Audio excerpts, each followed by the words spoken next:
ونعوذ بالله من شرور أنفسنا وسيئات أعمالنا من يهده الله فلا مضل له ومن يضلل فلا هادي له وأشهد أن لا إله إلا الله وحده لا شريك له وأشهد أن محمدا عبده ورسوله يا أيها الذين آمنوا اتقوا الله حق تقاته ولا تموتن إلا وأنتم مسلمون اللهم صل وسلم على نبينا محمد وعلى آله وأصحابه ومن صار على نهجه واستنى بسنته إلى يوم الدين اللهم علمنا ما ينفعنا وانفعنا بما علمتنا وزدنا علما يا رب العالمين. Alhamdulillah ayuhat talabatil kiram, para santri intan ilmu kelas 7B yang dimuliakan Allah Subhanahu wa taala. Kembali kita bersyukur kepada Allah Subhanahu wa taala yang masih memberikan kita nikmat kesehatan dan nikmat waktu luang, dan kita berdoa meminta kepada Allah Subhanahu wa taala agar Allah memudahkan kita dalam setiap perkara kita, memudahkan kita dalam menuntut ilmu agamanya, dan memberikan kita pemahaman yang baik setiap pelajaran kita. Nah, ayuhat talabatil kiram, kita melanjutkan apa yang telah kita bahas pada pertemuan sebelumnya. Kita pada pertemuan sebelumnya telah membahas kedudukan yang keempat. Yang pertama yang kita bahas pada pertemuan sebelumnya adalah kedudukan yang keempat dalam kedudukan air, yaitu adalah air najis. Itu adalah air najis. Ini yang kita bahas pada pertemuan sebelumnya secara detail. Air najis adalah air yang najis, air yang tercampur zat najis. Dan kita telah kita tuliskan ada dua kaidah dalam menentukan air itu apakah najis atau tidak. Dua kaidah dalam menetapkan air itu najis atau tidak, yaitu permasalahan dua kullah kemarin. Siapa yang bisa mengulangi dua kaidah dalam menentukan air najis yang telah kita tuliskan di papan tulis? Ada yang bisa mengulangi? Silahkan tunjuk tangannya. Ada yang bisa mengulanginya atau bisa membaca dari kitab? Nah, Syafiq, tafadhal. Air apabila terkena najis jika kurang dari 2 kullah maka menjadi najis walaupun tidak berubah warna, rasa ataupun bau. Tapi jika airnya 2 kullah tercampur najis, tidak tercium bau, rasa, dan tidak ada rasa, bau, dan warna, tidak menjadi air najis kecuali ada rasa, bau, dan warna yang menjadi berubah. najis. Barakallahu fiik. Sahih, ahsanta ya Syafiq Abimanyu, barakallahu fiik. Apabila air tersebut, ingat permasalahan dua kullah dalam ketika kita membicarakan air najis. Apabila air tersebut sedikit, yakni di bawah 2 kullah, terkena zat najis, maka air tersebut langsung menjadi najis. 2 kullah berapa? 200 liter kurang lebih. Apabila air tersebut di atas 2 kullah, maka tidak langsung menjadi najis apabila ada salah satu dari 3 yang berubah. Apabila warnanya berubah, atau aromanya berubah, atau rasanya berubah, antum dapati ini berubah, maka airnya pun menjadi najis meskipun dia di atas 2 kullah atau di atas 200 liter. Ini kaidah yang sangat penting yang kita pelajari pada pertemuan sebelumnya. Apa dalil yang menunjukkan kaidah ini? Siapa yang bisa membacakan dalilnya yang kita tuliskan di papan tulis? Ya Allah. Siapa yang bisa membacakan dalilnya? Atau mungkin yang hafal dalilnya, itu lebih bagus lagi. Yang kita catatkan di papan tulis. Ahmad Irwan Syah, tafadhal. Qala an-nabiy sallallahu alaihi wasallam, idza kana al-ma'u qullataini lam yahmilil khabas. Nah, baca artinya Ahmad. Apabila air telah mencapai 2 kullah, maka dia tidak terdampak oleh najis. Nah, barakallahu fiik, jazakallah khair, ahsant. idza kana al-ma'u qullataini lam yahmilil khabath. Apabila suatu air telah mencapai 2 qullah, artinya airnya banyak, 200 liter ke atas, lam yahmilil khabath, dia tidak akan terdampak, tidak akan terpengaruh oleh najis. Ini sabda Nabi Muhammad sallallahu alaihi wasallam, dan ini adalah dalil sangat penting dalam bab ini. Ini dalil sangat penting dalam bab ini. Makanya antum kalau bisa menghafalnya, dihafalkan. Kemudian bab selanjutnya yang telah kita pelajari juga tentang penyamakan kulit bangkai. Bab ad-dibagh di halaman 27, yaitu penyamakan kulit bangkai. Apa itu samak, apa itu bangkai, semuanya sudah kita jelaskan. Yaitu penyamakan adalah proses pembersihan atau proses membersihkan kotoran-kotoran atau najis-najis yang ada pada kulit dengan cairan-cairan tertentu. Dan bangkai atau maitah, bangkai adalah hewan yang matinya tidak melalui proses penyembelihan yang syar'i. Hewan yang matinya tidak melalui proses penyembelihan yang syar'i, maka dia menjadi bangkai ketika matinya. Dan bangkai ini hukumnya apa? Hukumnya bangkai? Najis. Ingat, bangkai hukumnya najis. Bangkai hukumnya najis. Tidak bisa kita memanfaatkan status hewan yang bangkai. Tidak bisa. Dagingnya, bulunya, tulangnya tidak bisa kita manfaatkan kecuali kulitnya.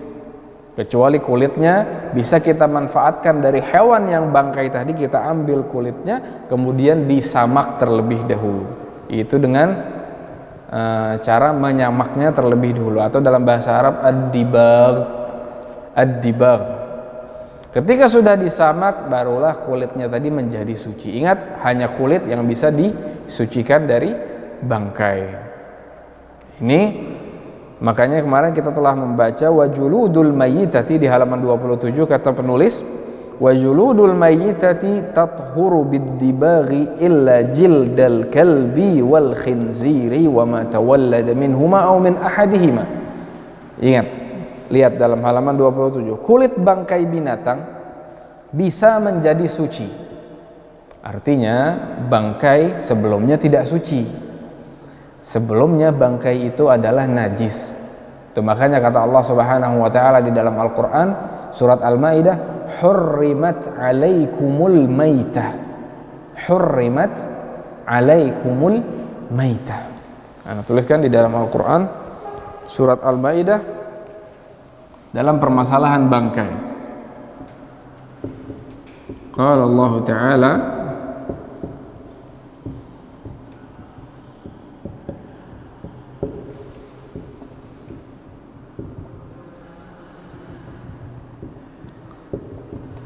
hurrimat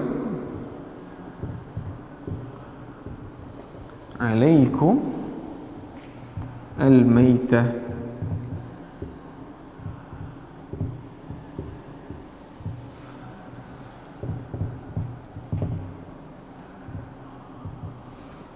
telah diharamkan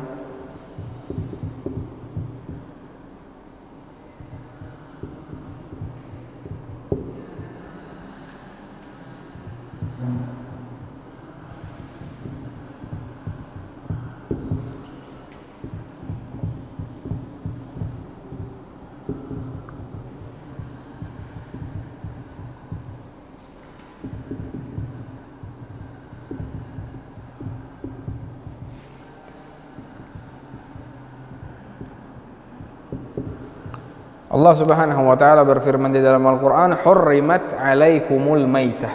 Hurrimat 'alaikumul maitah. Telah diharamkan atas kalian bangkai. Kenapa diharamkan? Karena status bangkai ini adalah najis. Bangkai ini statusnya najis. Tidak bisa kita manfaatkan. Kalau sudah binatang meninggal tidak melalui proses penyembelihan yang syar'i, status matinya dia menjadi bangkai. Ketika dia menjadi bangkai, maka hukumnya adalah najis. Maupun hewannya itu bisa dimakan ataupun tidak, status bangkai adalah najis.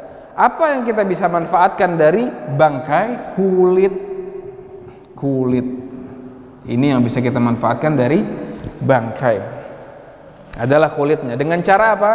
Dengan cara disamak terlebih dahulu. Adapun kalau kulit belum disamak, maka statusnya masih najis dan tidak bisa kita manfaatkan. Kalau kulit bangkai sudah disamak, maka najisnya pun hilang dan dia akan menjadi apa? Suci. Baru kita bisa manfaatkan. Ini berdasarkan tadi firman Allah, hurrimat alaikumul maitah. Itu makanya ayuhat talabatul kiram, di sini ana mending berdiri aja supaya enggak bolak-balik ya. Di sini di halaman 27, kulit bangkai binatang bisa menjadi suci dengan disamak. Bisa menjadi suci dengan disamak atau dibagh. Disamak atau dibagh dalam bahasa Arab, kecuali kulit anjing dan babi. Antum ingat, ada dua hewan yang bangkainya tidak bisa disamak, kulit dari bangkainya tidak bisa disamak. Dua hewan ini, hanya ini saja. Hewan apapun ketika meninggal menjadi bangkai dan bangkai itu najis, kita ambil kulitnya, disamak menjadi suci. Kalau dua hewan ini kulitnya tidak bisa diambil dan dengan disamak tidak bisa mensucikan kulit tersebut, yaitu hewan anjing dan babi. Illa, tadi di dalam kata mu'alif di halaman 20, illa jildal kalbi wal khinzir, kecuali kulit anjing dan babi. Wa ma tawallada minhuma aw min ahadihima, atau benda-benda yang bersumber dari keduanya atau salah satu dari keduanya. Itu makanya kenapa anjing dan babi kulitnya tidak bisa disucikan dengan disamak bangkainya? Karena sebagaimana yang Anda jelaskan, anjing dan babi semasa hidupnya dia statusnya sudah najis. Anjing dan babi semasa hidupnya dia sudah najis. Apalagi ketika dia telah menjadi bangkai, maka najisnya ini sangat besar dan tidak bisa dihilangkan dengan hanya disamak, karena najisnya yang begitu besar dan begitu berat. Itu makanya najis atau bangkai dari anjing dan babi tidak bisa kita sucikan kulitnya ketika disamak, tidak bisa. Artinya dia tetap najis kapanpun itu, karena semasa hidupnya dia sudah najis terlebih dahulu. Adapun hewan yang lain, maka semasa hidupnya dia tidak najis. Semasa hidupnya dia tidak najis, barulah ketika dia menjadi bangkai, barulah dia menjadi najis. Dengan itu kita bisa mengangkat kenajisannya tadi dengan menyamak kulitnya. Ini ayuhat talabatil kiram, tulang dan bulu bangkai adalah najis kecuali mayat manusia. Wa admul mayyitati wa sya'ruha najisun. Apalagi yang najis? Jadi tadi sebagaimana yang anak katakan, hewan yang menjadi bangkai itu adalah najis dan tidak bisa kita manfaatkan dagingnya, azamnya atau tulangnya, dan sya'arnya atau bulunya. Tidak bisa. Yang bisa dimanfaatkan hanya kulit. Dan kulit kita manfaatkan dengan cara disamak, barulah dia menjadi suci. Adapun tulang, bulu, daging tidak bisa kita manfaatkan karena dia masih berstatus najis. Illal adami, kecuali mayat manusia. Mayat manusia tidak dikategorikan sebagai bangkai dan dia tidak akan menjadi najis, karena manusia berbeda tentu dengan hewan. Itu makanya Allah Subhanahu wa taala berfirman di dalam Al-Qur'an, "Walaqad karramna bani Adam." Kami telah muliakan anak cucu Adam. Kami telah muliakan manusia. Di antara cara Allah memuliakan manusia adalah Allah tidak menjadikan manusia najis ketika dia telah meninggal. Itu makanya kata Nabi Muhammad SAW, "Innal mu'min la yanjus hayyan wa mayyita." Sesungguhnya orang mukmin itu tidak menjadi najis semasa hidupnya ataupun ketika dia meninggal. Ini adalah manusia. Adapun hewan maka bisa menjadi bangkai dan bisa kita ambil kulitnya, kulit hewan tadi agar menjadi suci kembali ketika kita ingin memanfaatkannya dengan cara disamak terlebih dahulu baru dia menjadi suci. Apa dalilnya? Ini adalah dalil inti dalam bab ini. Apa dalil dari Nabi Muhammad SAW? Nabi Muhammad SAW membolehkan atau memberikan anjuran kepada kita ketika kita ingin memanfaatkan kulit dari hewan bangkai, maka kita samak terlebih dahulu baru bisa kita manfaatkan dan baru dia bisa menjadi suci. Kata Nabi Muhammad SAW,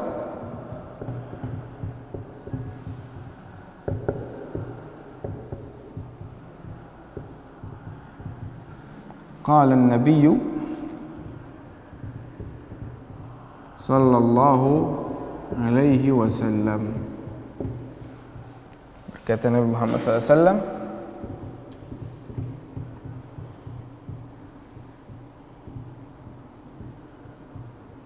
ayyuma ihabin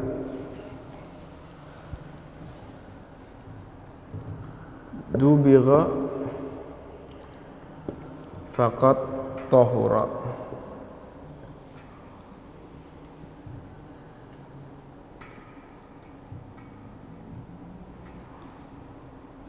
Ayyuma ihabin dubigha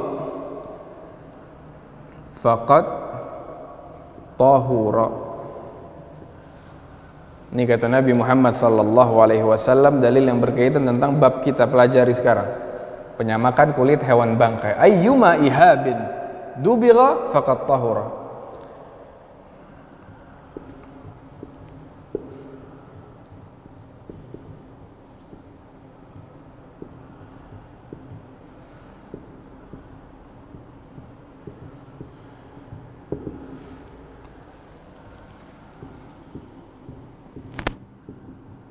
Setiap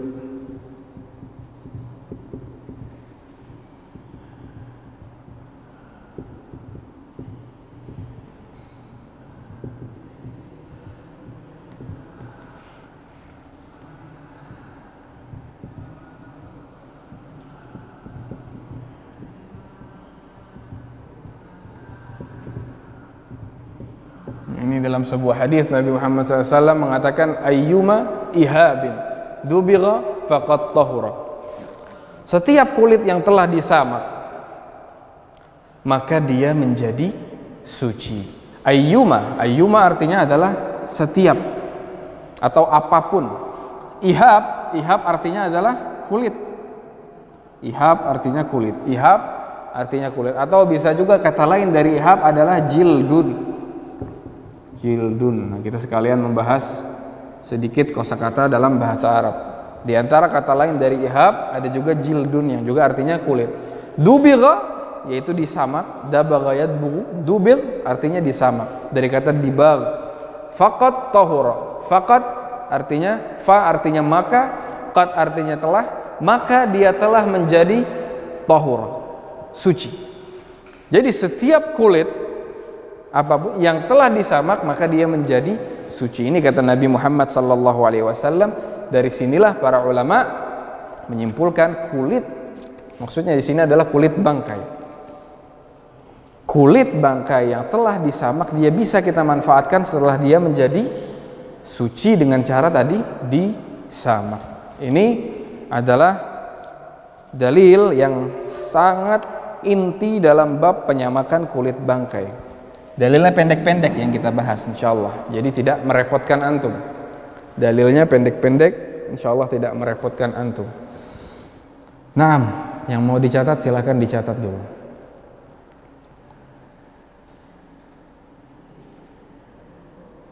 Kalau misalkan kucing, Ustaz, siapa yang mau memanfaatkan kulit kucing?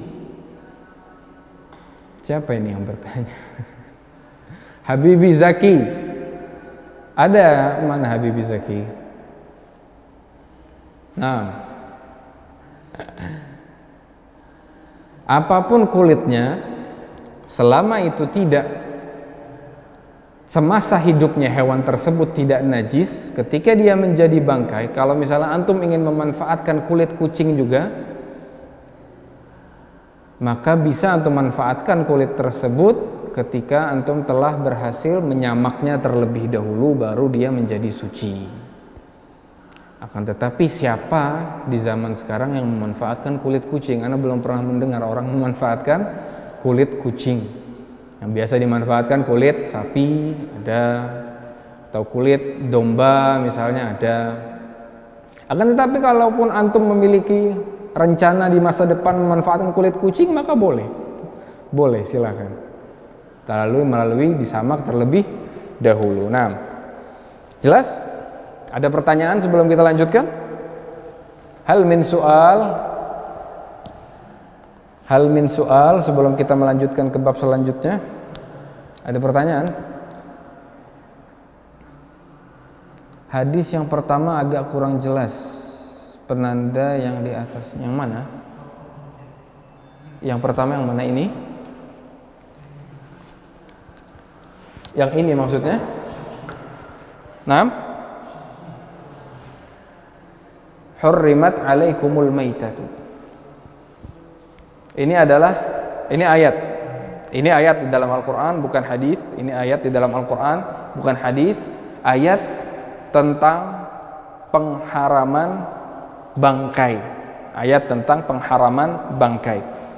Ini Allah berfirman, telah diharamkan atas kalian bangkai. Ini dalam surat Al-Maidah. Hurrimat alaikumul maitatu.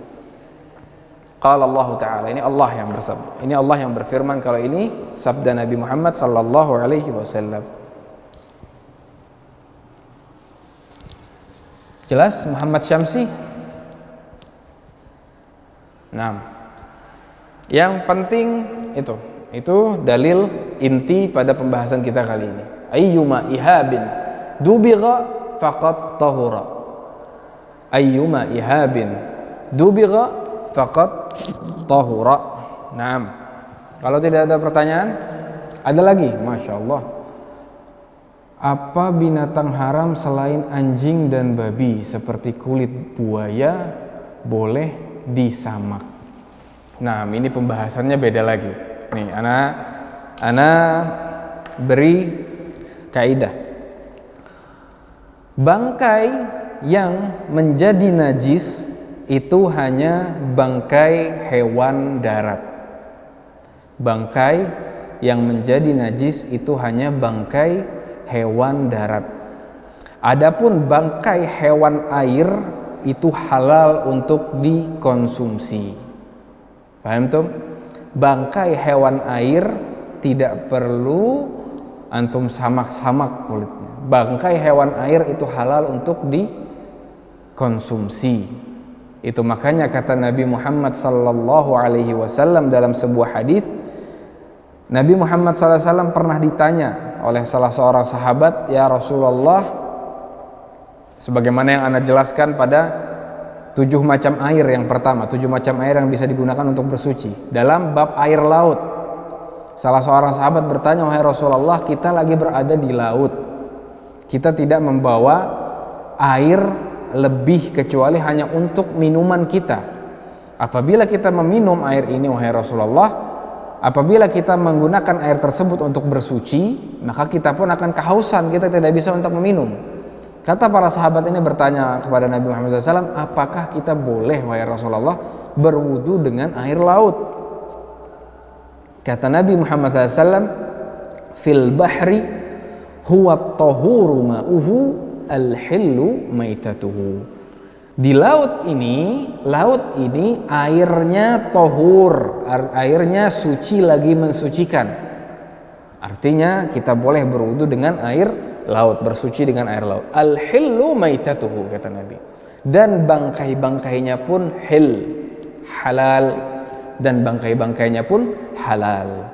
Nah, dari sini kita simpulkan bahwasanya bangkai yang dilarang itu adalah bangkai hewan-hewan darat. Adapun hewan-hewan air sebagaimana di laut atau di sungai juga, maka itu halal untuk dikonsumsi. Jelas? Jelas? Muhammad siapa? Sultan? Muhammad Sultan? Muhammad Syafiq. Oh, nah. Nah, jadi bangkai tadi yang hewan air boleh kita gunakan, boleh kita manfaatkan. Tapi buaya bisa hidup di darat dan air. Jadi gimana Ustadz? Ini pembahasannya panjang. Ini khilaf di antara para ulama. Dan ini belum kapasitas kita dalam membahas. Ini khilaf di antara para ulama panjang sekali, apakah buaya ini hewan air atau bukan. Dan wallahu alam, pendapat yang ana lebih rajihkan adalah buaya termasuk hewan air. Pendapat yang lebih kuat, meskipun di sana ada pendapat lagi yang mengatakan buaya ini termasuk hewan darat karena banyaknya di darat katanya. Panjang, intinya pembahasannya sangat panjang. Wallahu alam, buaya bisa kita kategorikan sebagai hewan air. Ini pendapat yang sampai saat ini ana pegang. Akan tetapi di sana masih panjang khilaf perselisihan di antara para ulama dan bukan ranah kita untuk membahas hal ini. Sebagaimana ketika antum menanyakan bagaimana jika hewan amfibi. Nah, ini panjang lagi. Akhirnya kita tidak membahas bab-bab selanjutnya. Kalau antum ada pertanyaan yang lebih dan panjang, nanti insya Allah kita bahas di kelas ketika kita sudah mulai bisa tatap muka lagi agar kita bisa enak untuk diskusi. Nah, lanjut. Kita lanjutkan pada pembahasan selanjutnya tentang apa? Al-aniyah. Tentang al-aniyah, larangan menggunakan emas dan perak sebagai bejana. Larangan menggunakan emas dan perak sebagai bejana. Halaman 27. Ada yang ingin membaca? Ada yang ingin membaca? Alexis, tafadhal.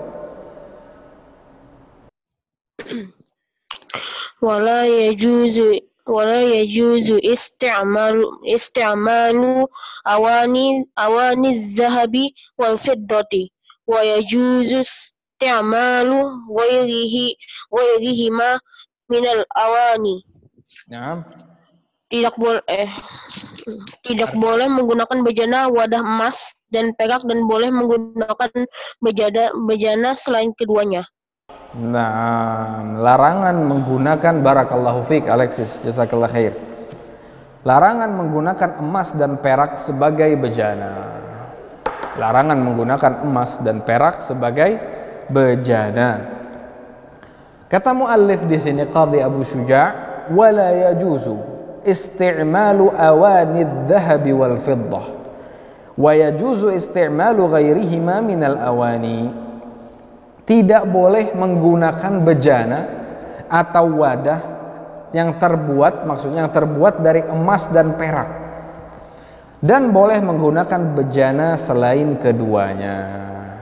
Ini kita masuk ke dalam bab ina atau aniyah. Ana hapus ya. Kita masuk ke dalam bab bejana emas dan perak. Bejana dalam bahasa Arab bisa disebut dengan aniyah,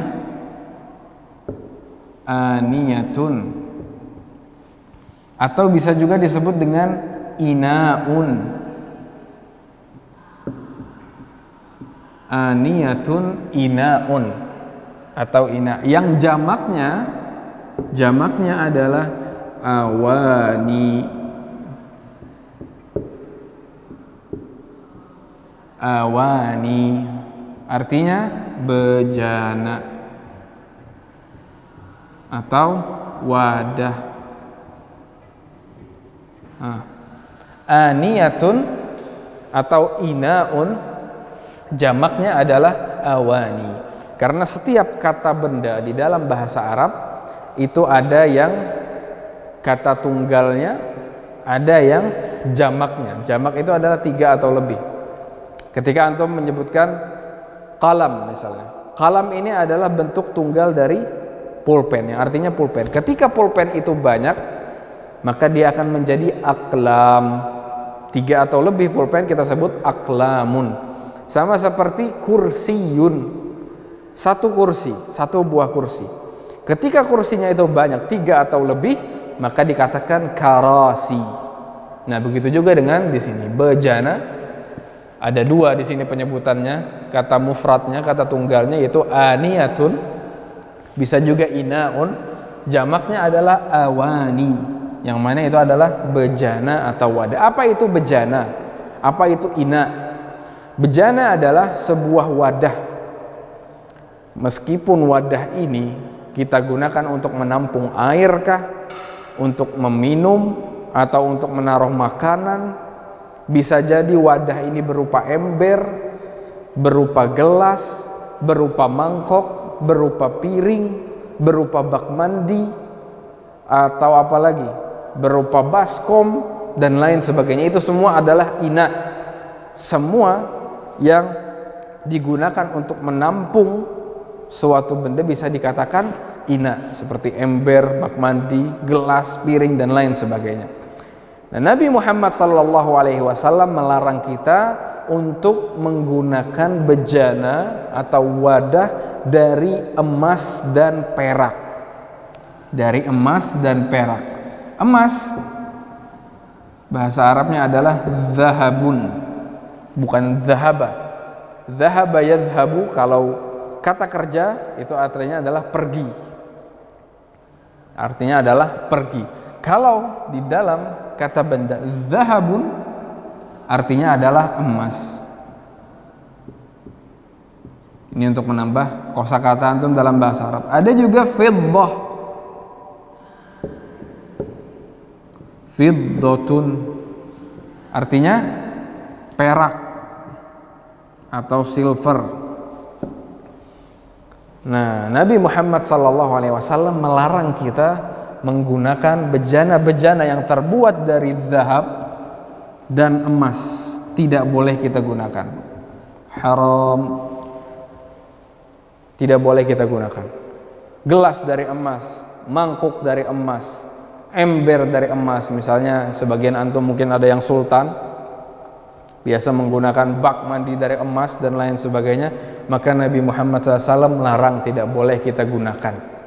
Kenapa demikian? Karena bejana-bejana yang terbuat dari emas ini adalah ciri atau kebiasaan-kebiasaan orang-orang musyrikin pada zaman Nabi Muhammad SAW. Kebiasaan-kebiasaan orang musyrikin, baik itu orang Romawi, orang Persia, mereka menggunakan bejana-bejana dari emas dan perak untuk apa? Untuk bermegah-megahan, untuk bersombong-sombongan. Itu makanya Nabi Muhammad SAW melarang kita untuk menyerupai orang kafir. Larang kita untuk mengikuti pola-pola atau gaya-gaya hidup mereka. Termasuk diantaranya menggunakan bejana dari emas dan perak. Nah, itu kenapa kita dilarang menggunakan bejana dari emas dan perak. Akan tetapi kalau bahannya bukan dari emas dan perak, maka tidak mengapa. Dari plastik, dari besi, dari aluminium, dan lain sebagainya. Tidak dari emas dan perak, maka dibolehkan. Adapun dari emas dan perak, antum punya gentong air dari emas, maka ini tidak dibolehkan dan ini berdosa. Antum punya gelas dari perak misalnya buat minum juga tidak dibolehkan, atau piring makanan dari emas dan perak tidak dibolehkan, karena itu adalah kebiasaan orang-orang musyrikin yang mana mereka bermegah-megahan dengan itu semua. Itu makanya Nabi Muhammad SAW melarang kita agar kita tidak menyerupai orang-orang musyrik, orang-orang kafir.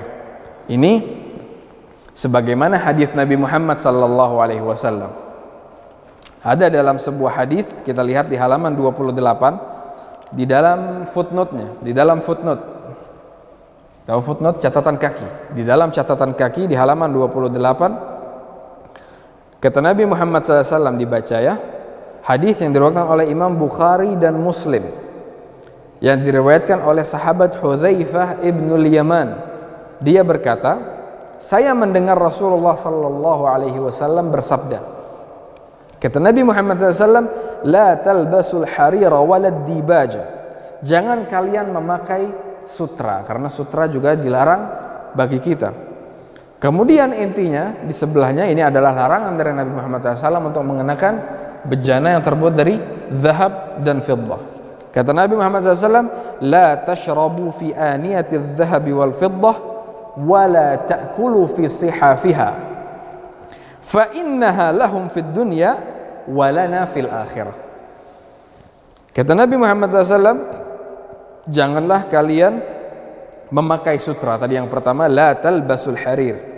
Kemudian janganlah kalian minum dari bejana emas dan perak. La tashrabu, syariba yashrabu artinya meminum. Lihat di kitabnya masing-masing. Hadisnya sudah ada di kitabnya masing-masing. La tashrabu fi aniyati adh-dhahabi wal fiddah. Jangan kalian meminum fi di aniyah. Aniyah apa? Aniyah, bejana. Aniyati adh-dhahab wal fiddah, emas dan perak. Wala ta'kulu fi sihafiha. Dan jangan pula makan dengan menggunakan piringnya. Jangan pula makan dengan menggunakan piringnya. Maksudnya apa? Piring yang terbuat dari emas dan perak. Kenapa Nabi larang? Fa innaha lahum fid dunya walana fil akhirah. Karena sesungguhnya semua itu, bejana yang terbuat dari emas dan perak, piring-piring yang terbuat dari emas dan perak, lahum fid dunya, untuk mereka orang-orang kafir di dunia, walana fil akhirah, dan bagi kita orang-orang mukminin kapan? Di akhirat.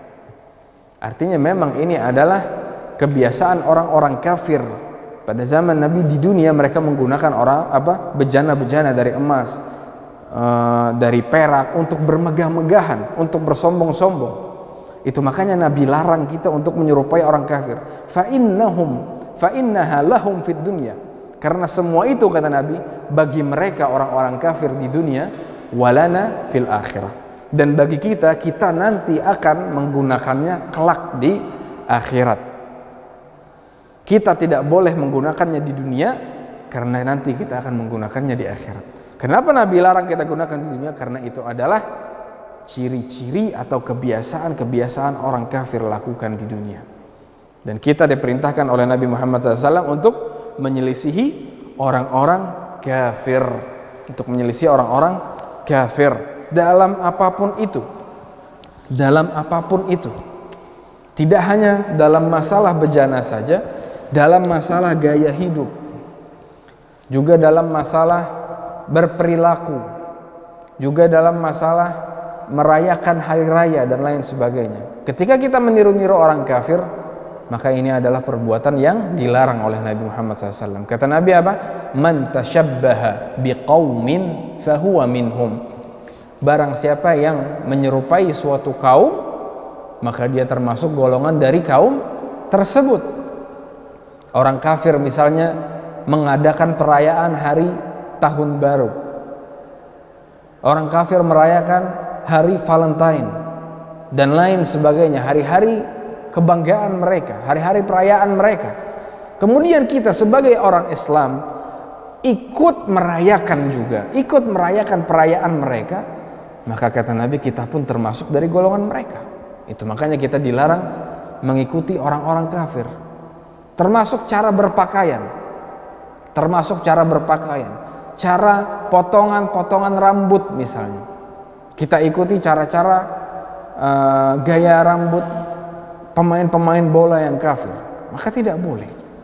Tidak boleh. Man tashabbaha biqaumin fahuwa minhum. Barang siapa yang mengikuti suatu kaum, maka dia termasuk dari golongan mereka. Ini ayuhat talabatil kiram. Nah, ini tadi dalil tentang larangan Nabi Muhammad SAW agar kita tidak menggunakan bejana dari emas dan perak. Kata Nabi, la tashrabu, ini penting dalil. La tashrabu fi aniyati adh-dhahabi wal fiddah wa la ta'kulu fi sihafiha fa innaha lahum fid dunya wa lana fil akhirah. Jangan kalian minum dari bejana-bejana yang terbuat dari emas dan perak. Di halaman 28 ada dalilnya. Wa la ta'kulu fi sihafiha. Jangan juga kalian makan dari piring yang terbuat dari emas dan perak. Fa innaha lahum fid dunya, bagi mereka, karena itu semua adalah bagi orang-orang kafir di dunia, walana fil akhirah, dan bagi kita orang-orang mukmin, orang-orang muslim di akhirat kelak. Dalam hadis lain kata Nabi Muhammad SAW, alladzi ya'kulu fi aniyati dhahabi wal fiddah, bagi siapapun yang makan dan minum menggunakan bejana dari emas dan perak, innama yujarjiru fi batnihi nar jahannam, sesungguhnya dia telah menyalakan api neraka jahanam di dalam perutnya. Ini luar biasa larangan dari Nabi Muhammad sallallahu alaihi wasallam. Ini adalah bab tentang larangan menggunakan emas dan perak sebagai bejana. Ada pertanyaan? Nah, silakan. Muhammad Khairul Ridha, hewan yang bergigi taring itu halalkah? Katanya haram Ustaz. Ustaz ulun di SDIT, setiap hewan bertaring hidup dua alam itu haram kata beliau. Nah, hewan bertaring itu haram. Hewan yang bertaring itu haram untuk dikonsumsi. Hewan yang bertaring itu haram untuk dikonsumsi. Sahih. Akan tetapi kalau antum ingin menggunakan, kita bukan tadi ketika kita membahas kulit bangkai, ini bukan masalah mengkonsumsi bangkai ya, bukan mengkonsumsi bangkai, akan tetapi memanfaatkan kulitnya. Memanfaatkan kulitnya. Hewan yang bertaring dan hewan yang memiliki cakar itu adalah hewan yang diharamkan untuk dikonsumsi. Adapun hewan yang amfibi, ini khilaf di kalangan para ulama, dan wallahu alam, kalau kita lihat hewan tersebut lebih banyak hidup di air, maka dia termasuk hewan air meskipun terkadang dia di darat. Kalau hewan tersebut lebih banyak hidup di darat meskipun terkadang di air, maka para ulama mengategorikannya sebagai hewan darat. Atau ada istilah dalam bahasa Arab yang menyebut hewan amfibi, hewan bermai namanya, artinya hewan darat dan hewan air. Bar itu artinya daratan, ma'un artinya adalah air. Hewan amfibi mereka menyebutnya hewan bermai. Ini adalah khilaf yang panjang di kalangan para ulama. Ustadz, berarti tahun baru itu pestanya orang Nasrani ya Ustadz? Naam, sahih. Tahun baru adalah pestanya orang-orang kafir. Tahun baru adalah pestanya orang-orang kafir dan bukan pestanya orang-orang Islam. Pestanya orang-orang Islam itu adalah Idul Fitri dan Idul Adha, cuma dua. Adapun hari-hari yang lainnya itu semua adalah perayaan yang dibikin-bikin oleh orang-orang kafir. Yang apabila kita ikut merayakannya, maka kita pun juga dikhawatirkan termasuk golongan dari mereka. Wal'iyadzubillah. Makanya tidak usah ikut-ikutan perayaan tahun baru, perayaan hari Valentine dan lain sebagainya. Karena Islam itu hanya memiliki dua perayaan. Hari Idul Fitri dan hari Idul Adha. Yang lainnya bukan perayaan Islam. Kemudian Ustadz, kalau misalkan wadah emas kalau dipajang bagaimana? Sebaiknya jangan. Sebaiknya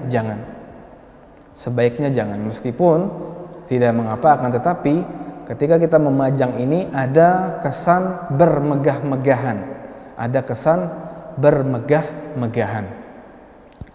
Ustadz, kepiting haram, kepiting halal. Karena kepiting ada dua, ada kepiting laut, ada kepiting darat. Sahih? Ya. Kalau kepiting laut haram, yang biasa dijual-jual orang itu insya Allah kepiting laut. Kalau kepiting laut insya Allah itu adalah hewan yang halal untuk kita konsumsi. Elang itu gimana Ustadz? Panjang ini, banyak yang nanya. Nanti setiap hewan ditanyain semua mana. Elang adalah hewan yang memiliki cakar, maka jangan kita konsumsi. Karena hewan yang memiliki mikhlab dan nab, cakar dan taring, maka ini dilarang oleh Nabi Muhammad SAW untuk dikonsumsi. Ustadz, apakah menambal bejana memakai emas atau perak juga diharamkan? Ana membaca di Bulughul Maram tapi tidak paham. Menambal bejana dengan sedikit perak itu tidak menapa. Ini ada satu bab, memang ini termasuk dari cabang pembahasan di dalam bab ini. Kalau tambalannya ini hanya sedikit saja dan tidak ada yang lain, tidak ada bahan lain untuk menambal kecuali emas dan perak, maka tidak mengapa. Akan tetapi kalau tambalannya ini besar dan banyak, maka tidak boleh. Kalau ada tambalan atau ada bahan lain untuk digunakan menambal, maka tidak masalah. Mana lagi? Jika dalam keadaan darurat tidak ada makanan halal selain hewan haram, bolehkah dimakan? Boleh, boleh. Kalau darurat, boleh. Kalau darurat, boleh. Akan tetapi hanya untuk sebatas menghilangkan kelaparan saja. Jangan sampai mengenyangkan. Hanya untuk sebatas menghilangkan kelaparan. Apakah menambal bejana memakan emas? Mana lagi? Maulid Nabi Muhammad itu apa? Pesta orang apa? Ustaz, apakah boleh menjual emas? Menjual emas dan perak boleh. Menjual emas dan perak boleh. Maulid Nabi Muhammad SAW apa Ustaz? Pesta orang apa? Maulid Nabi Muhammad SAW ini jadi panjang pembahasan kita, ya salam. Nah, mana jelaskan sedikit. Ini pertanyaan terakhir. Pertanyaan terakhir. Maulid Nabi Muhammad SAW adalah hari yang memang kita harus bergembira dengan kelahiran Nabi Muhammad SAW. Akan tetapi ketika kita merayakan suatu perayaan di hari kelahiran Nabi Muhammad SAW, maka kita memerlukan contoh atau alasan atau hujah. Apakah perayaan tersebut pernah dilakukan oleh para sahabat Nabi Muhammad SAW atau tidak? Ketika sahabat Nabi Muhammad SAW dan para sahabat adalah orang yang paling cinta terhadap Nabi Muhammad SAW, mereka tidak melakukannya, maka sudah sepantasnya kita tidak melakukan perayaan-perayaan tertentu ketika Maulid Nabi Muhammad SAW. Karena sesungguhnya petunjuk yang terbaik adalah petunjuk Nabi Muhammad SAW, dan agama yang terbaik adalah agama yang dipahami oleh sahabat Nabi Muhammad SAW. Karena wahyu turun di zaman para sahabat. Wahyu turun di zaman para sahabat, otomatis yang lebih paham, yang lebih mengenal Islam, bagaimana Islam yang disampaikan oleh Nabi Muhammad SAW adalah sebagaimana yang dipahami oleh para sahabat.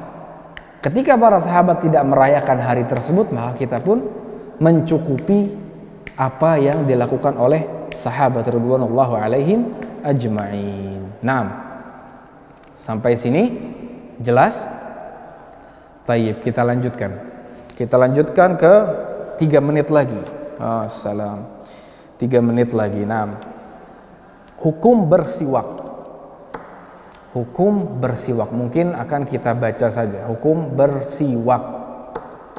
Siapa yang ingin membaca halaman 28? Habibi Zaki.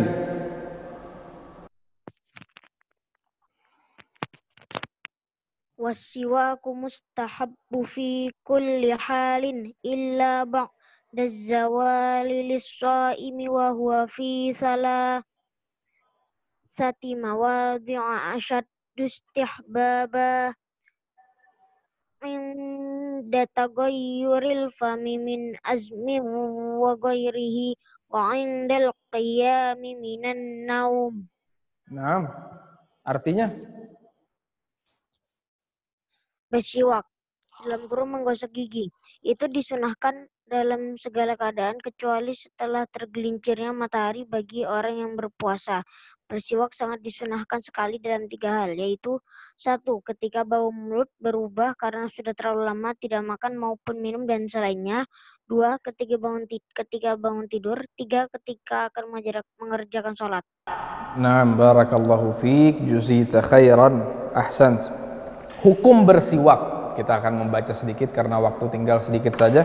Wasiwaku mustahabbun fi kulli halin illa ba'da zawali lis-sha'im wa huwa fi 3 mawadhi'a ashaddu istihbaba inda taghayyur al-fam min azmin wa ghairihi wa inda al-qiyam min an-nawmi wa inda al-qiyam ila as-salah.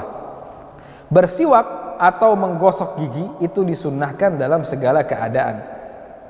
Bersiwak artinya bersiwak, as-siwaku artinya adalah bersiwak atau menggosok gigi. Menggosok gigi itu disunnahkan dalam segala keadaan, dalam setiap keadaan, setiap saat disunnahkan. Kecuali setelah tergelincirnya matahari bagi orang yang berpuasa. Bersiwak sangat disunnahkan sekali dalam 3 hal. Kalau tadi bersiwak disunnahkan dalam setiap keadaan, keadaannya ini akan hukumnya lebih ditekankan lagi, lebih dianjurkan lagi dalam 3 keadaan ini. Yang pertama adalah ketika bau mulut berubah. Ketika bau mulut berubah maka sangat ditekankan sekali menggunakan siwak. Karena sudah terlalu lama tidak makan ataupun minum dan lainnya. Ketika antum lama tidak makan, lama tidak minum atau lama tidak berbicara, maka bau mulut pun akan berubah. Keadaan seperti ini siwak lebih ditekankan lagi. Yang kedua adalah ketika bangun tidur, lebih ditekankan lagi penggunaan siwak. Dan yang ketiga adalah ketika akan mengerjakan sholat. Pembahasannya insya Allah nanti akan kita bahas pada pertemuan yang akan datang karena waktu kita sudah habis. Insya Allah pada pertemuan selanjutnya kita akan bahas lebih detail tentang bab siwak. Hadza wallahu alam wa sallallahu ala nabiyyina wa sallam. Subhanakallahumma wa bihamdik asyhadu an la ilaha illa anta astaghfiruka wa atubu ilaih. Assalamualaikum warahmatullahi wabarakatuh.